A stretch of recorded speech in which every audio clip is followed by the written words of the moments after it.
Hi, I'm James Hamilton from Stumpy Nubs Woodworking Journal, and today I'll try to convince you that you should have at least a couple of these. A lot of woodworkers look at hand screw clamps like these and dismiss them as obsolete.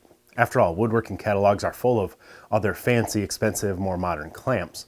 But there's a reason that these old style clamps are still available. They can do things that other clamps can't do. They won't mar your workpieces.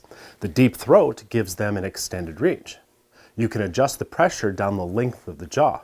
They're easy to really torque down, and you can clamp angled workpieces. Once you learn how to use them, you'll be reaching for these more often than you think. When I first started using these clamps, I had trouble getting the jaws parallel. But then I learned to store my clamps closed. That way, every time I pick them up, the jaws are already parallel. They can be opened and closed quickly by holding the handles and working the clamp like the pedals of a bicycle. This also keeps the jaws parallel, which is what you want for most clamping jobs.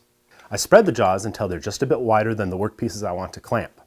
I tighten the front screw first, and then tighten the back screw for nice even pressure down the length of the jaw. When I'm clamping two irregular objects together, these clamps are still able to provide even pressure down the length of the jaw. Of course, in some cases, the slippery glue will be a factor, but that can be overcome by allowing it to get a little tackier before clamping or by sprinkling some table salt in the glue.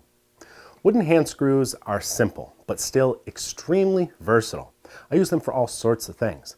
Their extended reach is nice for clamping workpieces far from an edge. They can be used to hold panels during project assembly. They can even make great small parts holders at the drill press or router table. I'm sure we could sit around here and talk about at least half a dozen other uses.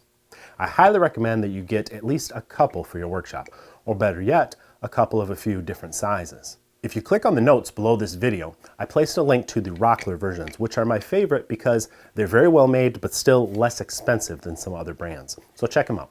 And be sure to have a look at the latest issue of Stumpy Nubs Woodworking Journal, which is always full of woodworking tips, tricks, tutorials, and techniques to make you a better woodworker. Subscriptions are free at stumpynubs.com. Happy clamping!